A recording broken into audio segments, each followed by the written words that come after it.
Welcome to everyone watching. This is ESEA, and this is Match of the Week. This is Week 1, first week ESEA is doing this, and we have the pleasure here. This is Gwin, and with me is Buddha. We have the pleasure here of casting 4Kings versus xSix in this best of 5 clan war. So let's talk a little bit about these teams, Buddha. Sorry, thanks, Gwin. I'm really excited to actually be here. And personally, I have not had the chance to actually see 4Kings play. I have seen xSix play a bit today, but I really don't know what to expect from these two players. It looks like, though, we are jumping right into this game. This is going to be a little bit of Protoss versus Zerg here with xSix's McKenzie versus 4Kings Dream. A little bit of Zerg versus Proton, and this is the MLG version of Tal'Darim. This has gone through a lot of iterations. We do have the Destructible Rocks at the third, but overall a giant map, and we're just going to have to see how these players play it out. I like that you actually mentioned that this map has gone through a lot of changes, but it has stabilized through the last, especially in the GSL seasons. And one thing that actually changed a lot is the third base. Now it actually has the Destructible Rocks, 8 mineral patches, as well as 2 gases. So it's really a standard expansion, so look for people to go for that pretty fast, especially the Zerg player. Yeah, it is one of those things, though, with those Destructible Rocks, you do have to have lings to kill it. It takes 6 lings, almost 2 minutes to kill Destructible Rocks, so that is something that McKenzie will have to keep in mind if his opponent goes Forge Fast Expand, which of course Dream is. He is going to have to get some lings out, knock that down. Can't take a fast third in the Liquid Ret style, where you only make drones and hatcheries until the 10-minute mark. What Zergs like to do actually on this map, instead of breaking those rocks, they usually go for that third at the 12 o'clock position if they really want it that fast. It has been a very effective method, especially since that Protoss ball, especially at the start of the game without blink, is very slow to move out. And you can really take advantage of that, killing the second base while the Protoss kills your third base, and to even things out if the Protoss decides to go for that base. Certainly, and it looks like we had a lucky scout from Dream scouting right to the position of his opponent. Going to go ahead and throw down that forge. I'm a little bit... I guess he did see the pool go down, so I was going to say, if he hadn't seen the pool gone down, I would have liked to see a Nexus first. I think that that's a totally safe opening against Hatch first, but we just see a pool. It was a 14 pool. I would not be surprised to see a 16 Hatch try and come up here. Look, there he is, McKenzie sending 2 drones, wants to do that. Will there be a pylon block? We'll have to see. Well, that pylon block is certainly really annoying. It does look like he does get it down. Does go down. I'd like to see players actually try and block the pylon with the drones a lot more. I know I personally try and do it on my ladder games, and it sometimes succeeds. The pylon, though, is such a small building. It's very hard to block, and of course he cancels, goes back. But we do have 4 lings in production, Cannon and Nexus on the way. He's going to go ahead and throw down a gateway as soon as he has the minerals to do so, and we'll start teching off that. We've not seen gas yet, and it looks like he has cut probe production in favor of getting that stuff out. Pylon goes down again. I doubt this one will be canceled. It should be canceled. Looks like it is canceled. Go ahead and drop down. I did not personally see the plus minerals that usually floats up. Did he actually get the cancel? He might have killed it. He might have gotten the kill. That would be one good win for McKenzie. It certainly would be. It looks like this probe gets spotted by the Overlord heading on back into the base. We've got a couple lings running to the front. They're going to find a nice wall off here with that 1 probe blocking. The cannon, of course, in place. And we should see a cyber core going down as soon as that finishes up. McKenzie looking for a little bit of surface area on that forge. Does not find it. Great cannon placement there. I'm surprised he actually decided to wall off with that pylon. Actually, he did just throw down the Cybernex core right in front. So I guess I take that back now, because the pylon is so vulnerable to banelings. I mean, it certainly is. Oh, and look at this. Just as you did. predicted, we do have that fast third, but look at that. Dream on top of it scouts it with the probe. That probe has been so active. You know, Protoss players looking to improve. Watch what he does with this scouting probe. It has not died yet. We're 5 minutes into the game, and Zerglings have been out for 2 minutes. Yeah, and those Lings still don't have speed. There is no gas for the Zerg player, so that probe even has a chance to actually go back, get back home if he can just regen a tiny bit of shield before the next hit.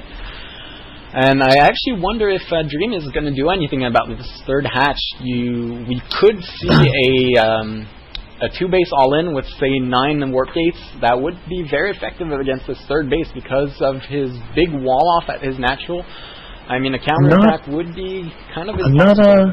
I'm not sure if we're going to see that, though. I see a Stargate going down, and I think this is actually a really good response to this third hatch. Look at the distance from the third hatch to the natural here. You have to realize that until there is creep spread between those two bases, Zerg really cannot do anything about a couple Void Rays on that hatch, other than have Evos up, Evo chambers up and going that route. But this Stargate has finished, not quite producing out of it yet. Probably going to get a Void Ray out first. There is that Void Ray being chrono boosted. He's got his 1 sentry to block and Warp Gate not being chrono boosted. So we'll have to see what McKengen's response is to this. McKengen still doesn't see that Stargate, actually. That Ling was not close enough, so he is still in the dark on this. And he is getting his Evo chamber up, though, so he's going to be able to throw down some Spore Crawlers as soon as he does see the Void Ray, but still nothing from McKengen just yet. He does just now see it. He just pulled a Zerglin just right next to the wall, and he should be throwing up some Spore Crawlers soon enough.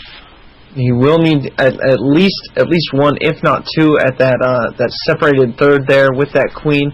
Of course, a couple Void Rays and some Phoenixes could come and do a lot of damage. Looks like this Void Ray, though, rally pointed up to just below the main. So we'll have to see there. Roach Warden is going down as well. He actually just chose that rally between the main and the natural, so he's going to look to maybe take down an extractor just to prevent the bit of mining, but I don't think he expects to do that much damage with this Void Ray. I mean, right now he is heading out towards the third base, it looks like, maybe just looping around the second one. Nope, he is coming back. Okay.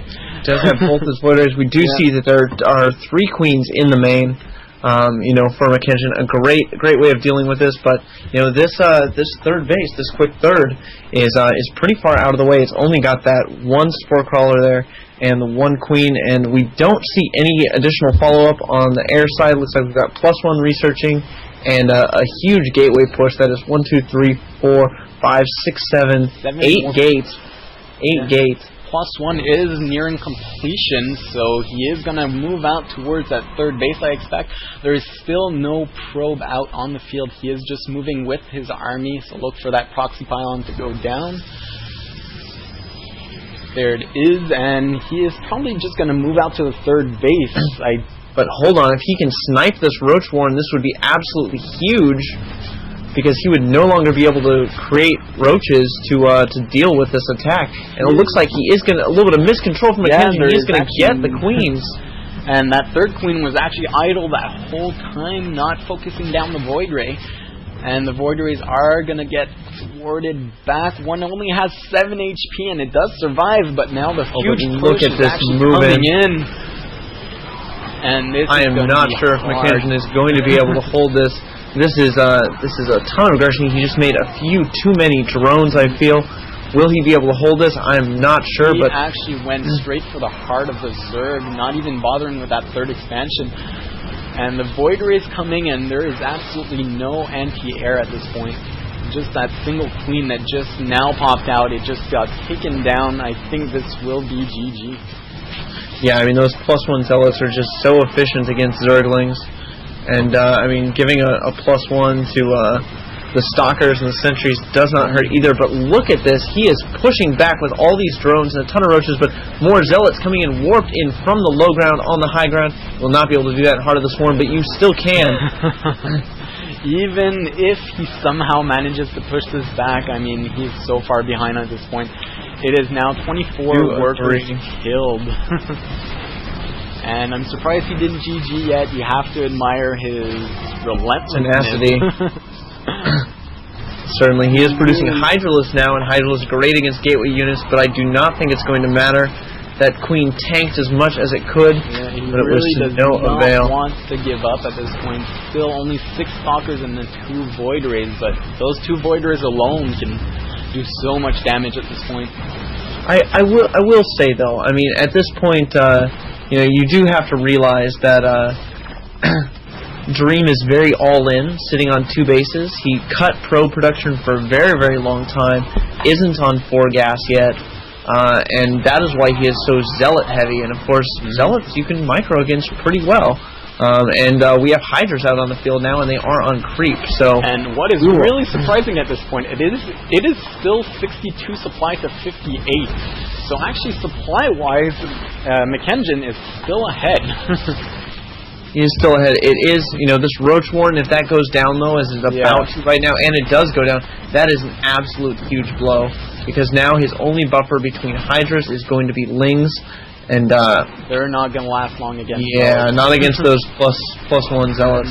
Pulling all the drones in the main now, he has to clean this up. He only has 2 Hydras, some Lings popping out, and that Queen, and I do not think McKenzie will be able to hold. I think he is going to be able to kill off these 3 last Stalkers, and maybe the 2 more warping in right now, but I don't know how he's actually going to keep on going in this game. It is 30 Harvesters to 49. That 3rd base has gone unchecked until now, but still he's so far behind at this point, just Harvester-wise. The Protoss already has his Robotics Bay up and is producing his first Colossus. Yeah, this is a really tough situation to be in as a Zerg player. Trust me, I've been here before, and I know how it is to just barely hold that huge Protoss Warp Gate, push and trying to deal with the aftermath of that. Yeah, that first loss on the way, extended Thermal Lance as well. An observer checking out what's going on, sees the re-expansion. Again, like you said, this 3rd base has gone unchecked, and his drone count is going up. But we will have to see. I mean, we're still at 37 drones to 53 probes. So he did not cut as many probes as I thought he did. He saved up quite a bit of Chrono Boost, though, so I'm interested to see what he's going to be spending on that as a follow-up. Well, a good idea would be to actually Chrono Boost all of those Colossus out, because simply there was such a blow to McKenzie's economy. He's not going to be able to afford a Spire right now, so he's kind of stuck on the Roach Hydra composition, and Colossus will be just so good against that. He certainly will, and additionally he's starting to mine out in his main. I don't know if you noticed that. He's sending some Roaches and some Hydras to those Destructible Rocks at the 3rd. Hasn't done anything with it yet, but he needs to kind of get started on that quickly, because otherwise he will not be able to sustain any type of production for very long. Surprisingly enough, throughout all this, McKenzie actually managed to get +2 on his ranged attack. So he does have the upgrade advantage. So he did finish that, repelling that little push with +2 attack. And look at this, he is transferring a bunch of drones around. He's going to be saturating his natural again for the 2nd time this game. It looks like Dream has got his 2 Colossus out, and now he is setting up to take his 3rd. I'm unsure if he's going to push. No, it looks like he is going to push, probably with that 3rd Colossus. No, I think this push will actually end the game. Right now, I mean, McKenzie has been droning up so hard in the past few minutes. He has not produced any units. And he has equalized the Harvester count, but right now his army is so tiny, especially with those 3 Colossus in that big ball. Yeah, certainly. It's not going to happen. We'll have to see, though. I mean, we've seen stranger things happen in stranger tournaments, and he is producing a lot of Roaches right now. So we'll have to see. He is immediately pulling all the drones off that expansion. Going to try and snipe a Colossus from the high ground. I think that was a terrible engagement out of McKenzie, though. He just lost, taking a lot of damage for absolutely nothing. And now 4K Dream is just booming up in supply, 147 to 129 at this point. And he is going to try, McKenzie is going to try and put up a last stand, but it seems kind of futile at this point. Unfortunately, he's going to have to GG right after this, because this is not going to happen. I'm with you there, but Dream letting his army get spread out, something you don't want to do as Protoss, allowing some stuff to get picked off for free. And look at that, one of the Colossus actually falls. The reinforcements from Dream of Pure Stalker is going to be enough to hold off pretty much anything McKinnon has, but McKinnon doing a great job, and GG. And I think at that point he just A-moved his army and went to do his stuff in his main base. Didn't really care about what happened. Yeah, I mean, certainly it's a tough situation to be in. That with that map, unable to take a real quick third, and then that Void Ray harass was actually very, very effective. I feel like McKinnon lost focus for just a second or two there, and lost those queens. Didn't kill off the Void Rays, that was a very unfortunate experience for him. That was actually great for Dream, because I don't think he intended to do that much damage with the Void Rays. Just the positioning of the Stargate kind of told his opponent that he wanted it to be scouted, and he wanted his opponent to react to it, maybe overreact, especially with that third base. I do agree. So any idea on what the next map will be? I am unsure. I think it is loser's pick in these, so we'll have to see what McKinnon decides to go with. I believe he will be creating this next game as well. Okay. So and we'll have you're to see. part of xSix. Do you know what McKinnon's preference would be? I've seen a lot of games out of McKinnon. I think he seems to do pretty well on big macro maps. I would have expected him to do okay on that map, but I have seen him lose a lot of PVZs on Tal'Darim. And they're mostly against Forge Fast Expand, which is pretty much the common Protoss opening. But I've seen him do some successful, like 2-base all-ins on Tal'Darim. But as far as the big macro games go, if you can't get that quick third up and drone real hard, it's kind of a scary place. Great. So we are just going to wait and see what the decision on the map will be. And it is a very quick 1-0 for, at least in this first series of games for 4Kings. Now, in case you're wondering, the format of this matchup is each team actually puts up 4 players. Each of those 4 players will play each other in a best-of-3 series, and the overall winner of the first to 3 wins will actually win this week's tournament or this week's game and get 1 point for his team. This is an 8-week-long tournament with $5,000 on the line for the winning team. Also, I know there are only 4 matchups scheduled. I do think that the last one is actually an ace match, so you do get to pick from your lineup one player that's going to replay his match.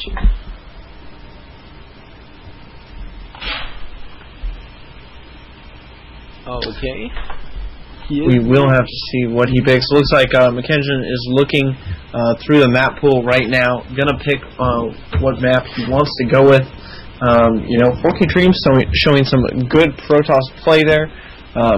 Forcing his opponent into a certain tech path and forcing him not to have the queens he needs to keep up with those larva injects, and then punishing him for that miscontrol there by following it up with that 8-gate push.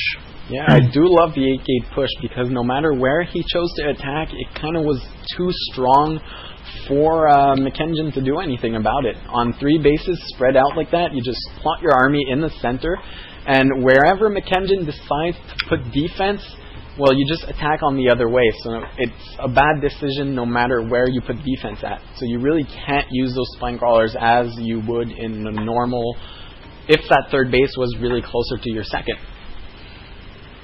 Absolutely. And of course, Metalopolis looks like is the veto from Dream, so McKinnon will have to pick a different map. I'm not sure if he's going to pick Metal. I've seen some great games from him on Metal, so I wouldn't have been surprised.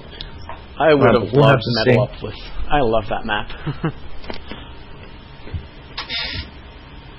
I do as well. Looks like we are going to be going Daybreak for the next map. Great. So we'll have to check that out. A little bit of a newer map, actually, from GSL, right? I have played on it only in the CSL series, actually, so I haven't practiced that much on it. We'll have to see what both these players make of this. We'll see who is... Dream is making googly eyes at us. Looks like Dream not too pleased about the pick of Daybreak. Daybreak also a pretty big map, and we'll have to see what McKinnon can do on that. I think one of the interesting things for me about the size of a map when it relates to Protoss is that really the size of the map doesn't matter because Protoss has Warp Gate. So it matters for things like Void Rays, it matters for things like Colossus, but if you're going to be doing gateway timing attacks, you have a proxy pylon, and it completely negates that distance, right? Mm-hmm. So I'm actually very curious to see what happens here. Of course, Daybreak is a 2-player map, not a 4-player map. So large for a 2-player map, though. It's very large for a 2-player map. Lots of expansions. Would love to see a big macro game.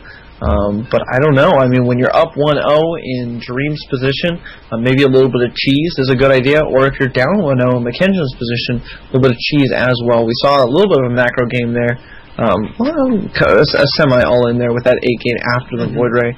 But we'll have to see what both these players do on this map. I actually think that the decision to go 8 gates was triggered by the amount of damage he did with the Void Rays.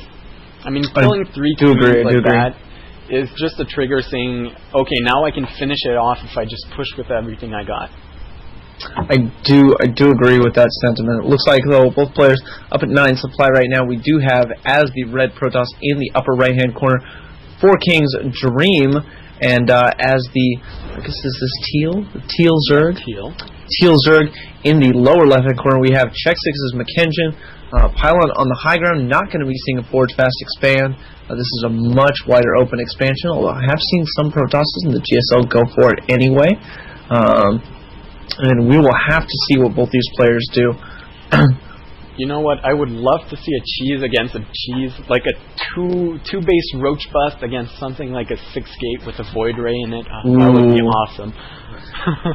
I do recall there was a phase in my Zerg play where I was so sick of Protoss going Forge Fast Expand, I just simply 7-pooled all of my matchups, or all of my games versus Protoss, and there was one particular game that I recall where the Protoss player actually went for a proxy 2-gate, and I had 7-pooled, and so it was like a cheese versus cheese, and it came down to Zergling versus Zealot Micro, and of course I was able to pull through with the win because I had a queen. Because you're so great. Well, because I am Gosu as well. I wasn't going to say it, but thank you, Buddha.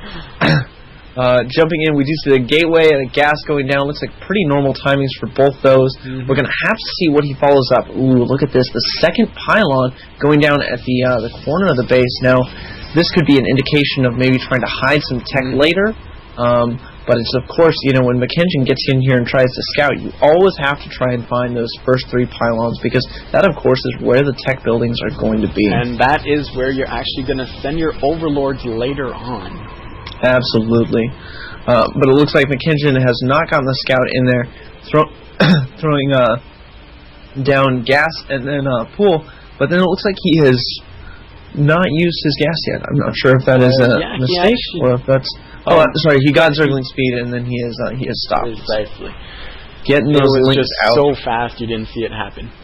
I know, I was caught in Protoss land, wondering whether we were going to see a Dark Shrine hiding over there. So he is throwing down a pylon and knowing that there are 4 lings out, just trying to delay that ever so slightly, but that does cost him about 25 minerals. I wonder if that's actually profitable to just delay it from, 4 seconds? I still have to question that.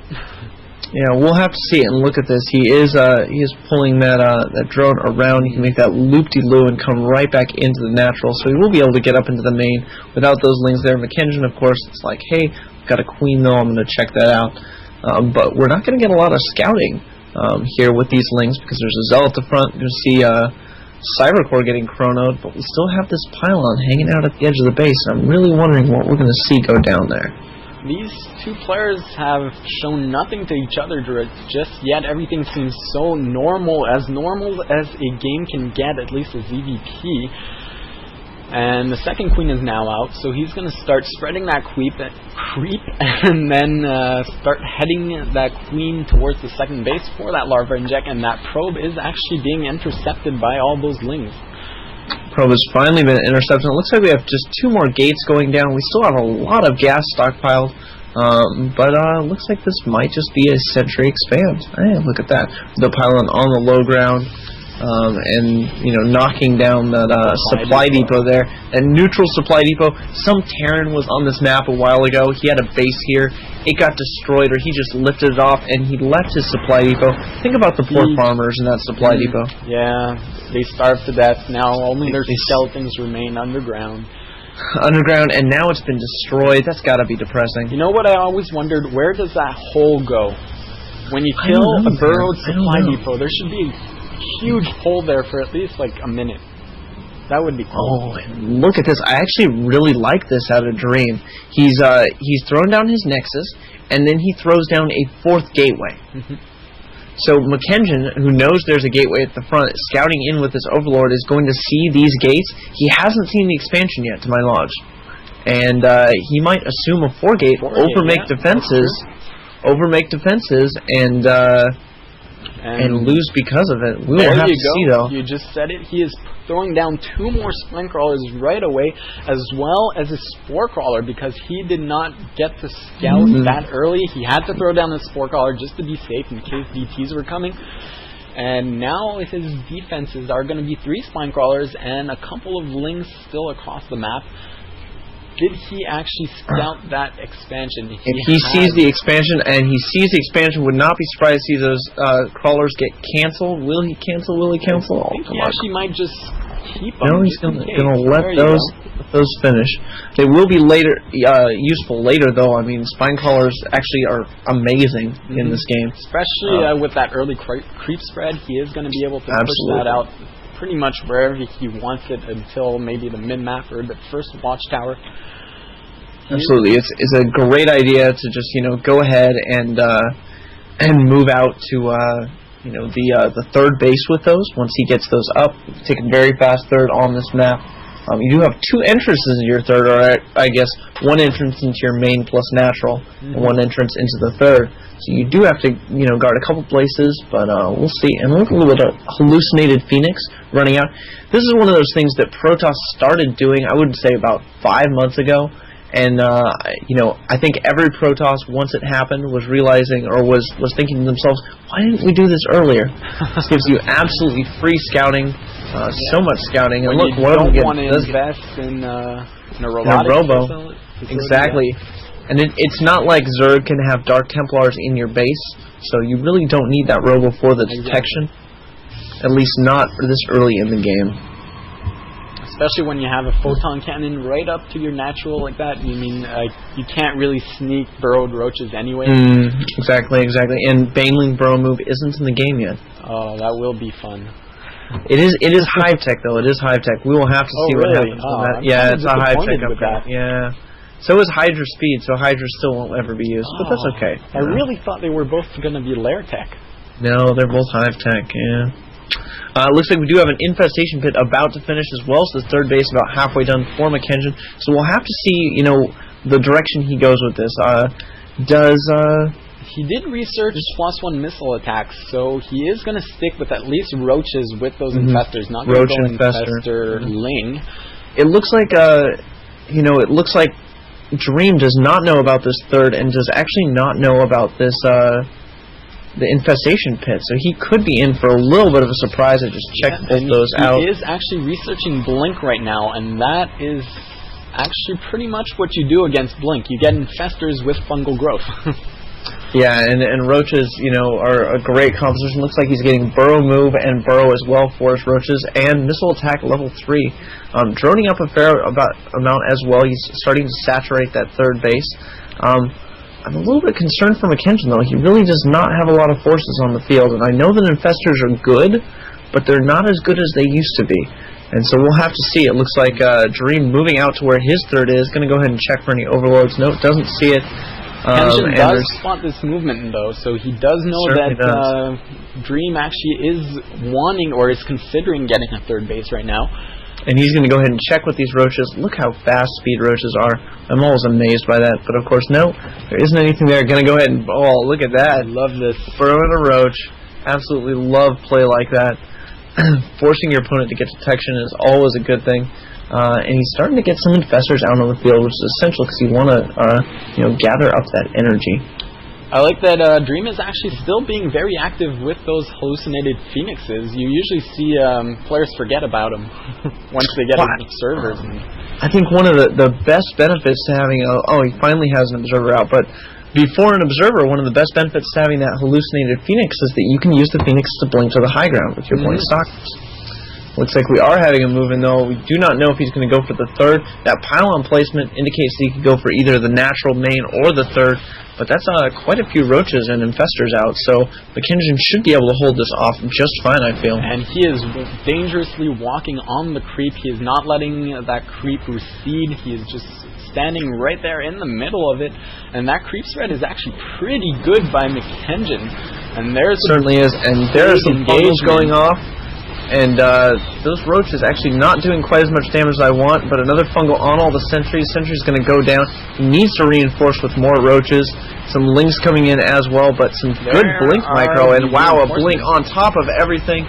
That is not the position you want to be in as McKinnon, and he's just kind of falling apart here. He's getting pushed back into his natural expansion. He is producing more infestors right now, but I feel like lings could have been so useful just to clean it up.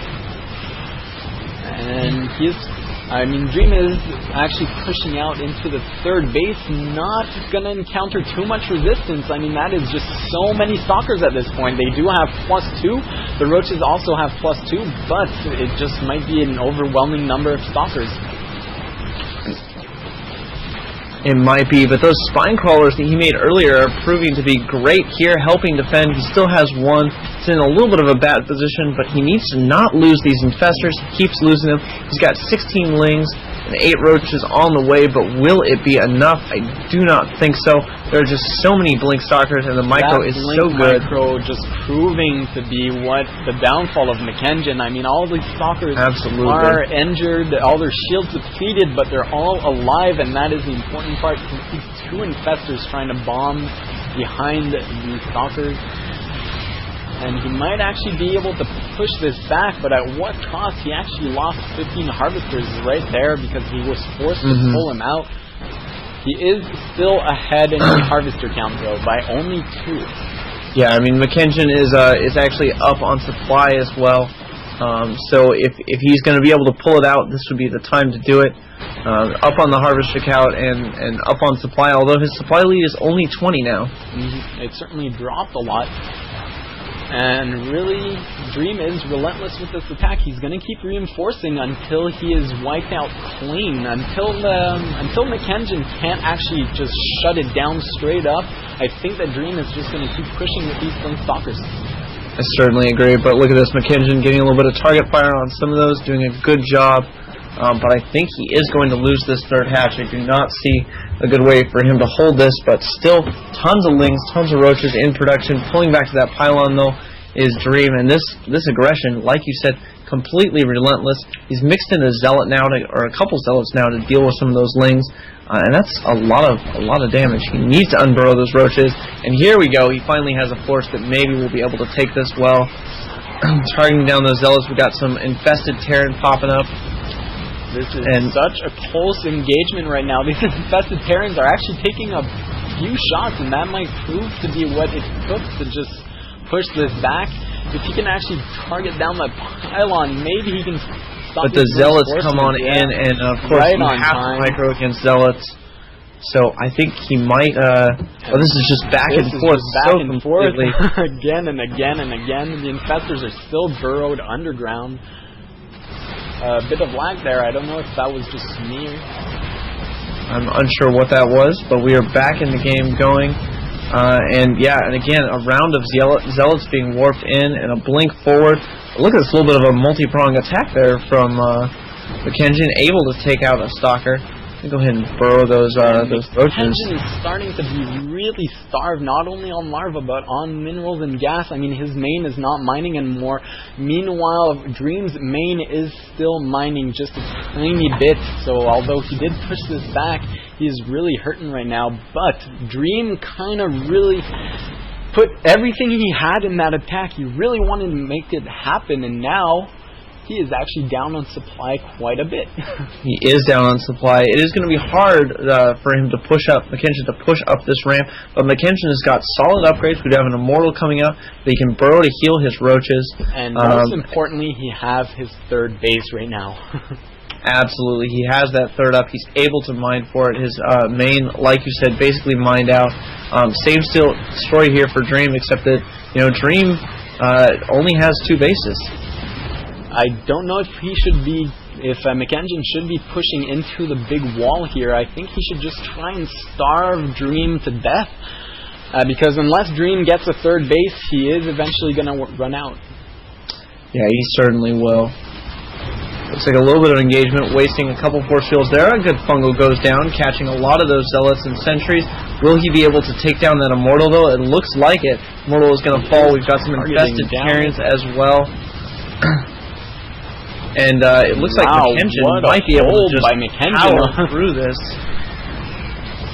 That was an amazing back and forth game there. Oh, another great fungal going down and a whole bunch of infested Terrans. That is going to do a lot of damage.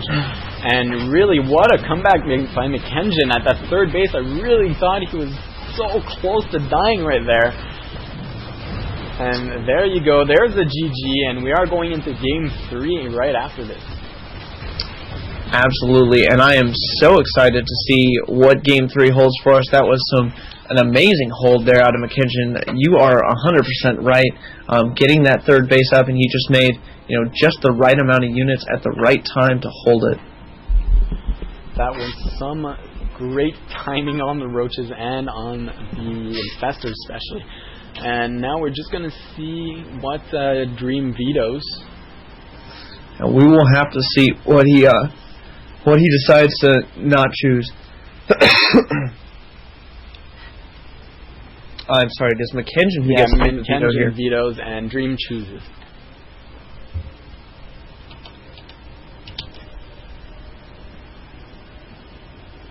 Okay, so McKenzie does not want to play Crossfire, and I don't blame him. As a third player, I do not like Crossfire. It's so hard to play on. It's not that it is impossible, but it's just, you need to be so good to make it fair on that map. Do agree. I mean, it's one of those maps where the narrow chokes really give Protoss a great advantage with force field, but there are a lot of attack paths, and exactly. So on the other token, having really good counterattacking, which of course is difficult to do, is often a good way to deal with that kind of thing. We are jumping straight into this game. Looks like we need to be put on. I am not playing these guys. Well, it could be a ZVZ ZZ versus VP. We could just, both of us, 6-pool. Both of us just go. We're not even going to 6-pool. We're going to 4-pool. Okay. We're going to send 2 drones right off the bat. Kill 2 of our drones and then make a pool. I don't even think we'd stand a chance. I don't know, man. 4-pool. We each send 2 drones immediately to one person's base. Yeah. So we have the 4 there. Be annoying there, and then both 4-pool. It's a good plan. But instead of that, of course, we are jumping into a Zerg vs. Protoss here between xSix's McKenzie and 4Kings Dream, and this is on Shakiris Plateau, a great map. I would say a little bit, used to be what we'd consider a Zerg favored map, but since games, we've gotten out of this kind of like one base all-in state that we were in at the beginning of StarCraft 2. As you expand past and you get to a map, even map split, I would say that on even bases, a little bit Protoss favored, but we'll have to see. I mean, taking a third for Protoss is pretty difficult on this map, and what is Dream doing? I do not understand this choice to go ahead and put the pylon on the high ground. It is so easy So easy to go for the FFE on this map, especially. Of course, maybe he was expecting that McKinnon would 6-pool him. Maybe he wants to prevent the proxy hatch. I don't know. I've seen a lot of proxy hatches on this map. Oh, have you? Yeah, I've seen a couple players do that. Cats, notably, has made the proxy hatch into spine crawler rush or roaches. And what's fun about their proxy hatch is actually you can still cancel it and force all those probes to actually get pulled off the line to just kill it. And that takes up so much mining time that it can be worth it sometimes. Oh, it certainly does.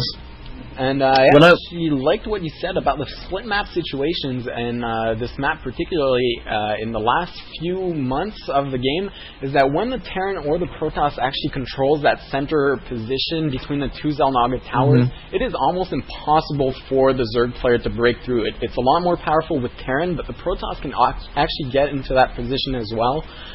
And what the Zerg has to do on this map to actually counter that is not go straight up and overwhelm his opponent. It's more dropping Niduses and just attacking everywhere at once. Absolutely, I do agree. We're going to have to see what happens here. We have seen, the gas and the gateway go down again at normal timings. The second pylon a little bit off to the side. Might be hiding some tech there. We're going to see a cyber core go down as well. But we'll have to see. I mean, we've seen, gas and pool again out of McKinnon, probably just going to get that link speed and then go back to just mineral production for a while. But we're not seeing, I'm surprised we're not seeing big macro openings out of both these players. This is the kind of map that 11 pool, 18 hatch, or, even like a 13 hatch, 15 pool, are both pretty good openings. But look at this, sneaking that hatch in. That probe got down there a little bit too late, but there are lings out, so it would not have been a long block. And looks like one of those lings is off to go chase that probe down, and the other one's going to go check out the front. We do have a pylon down on the low ground already. So he wants to expand soon. And again, like you said, I wonder why he just didn't straight up put it there. At least these two players are going for very, very safe builds in this third match. I think that might be what triggered it. I mean, when you're 1-1 on the line like this in a tournament, you might be thinking that you have to go for something safe, something that covers all your bases, just so you don't die to any weird cheese 6-gate, because that's a terrible way to go out. Yeah, and look at this. We have Dream actually pushing out with his first Zealot and Stalker, and I love this move. Look at what he's getting with this move. He's getting a Nexus. He's gone one gate into and the Zerg actually didn't see the Nexus yet. He is just now sending a Ling inside, so he is going to see that. But when you move out with a Zealot and a Stalker like this, that usually means 4 gates. So you actually force the Zerg to try and scout that natural somehow, because you really need to know what's going to happen behind this. Now, we've had some great tricky builds out of Dream here. I've really enjoyed the intellectual way in which he tries to trick his opponent. It worked for him the first game, did not quite work the second game. Almost did, though, and we'll have to see. Zealot. He killed 2 Lings, so that is a fair trade at least. He did manage to get his expansion up, his SimCity at his front door, and that Stalker is actually going to walk back home safely as well. And this almost feels a little bit like a reverse 3-gate expand. Because instead of going gate, gate, gate, Nexus, he went gate, Nexus, gate, gate. But we are going to be up on 3 gates. We're relying a lot on those sentries to control space, keep us alive. And meanwhile, back in Zergland, we're making lots of drones. McKinnon has, 8 drones, 7, 6, 5, 2 drones in production. Looks like he's going to throw on an additional extractor now. He's mining gas out of the second one in his main, getting that Evo chamber up.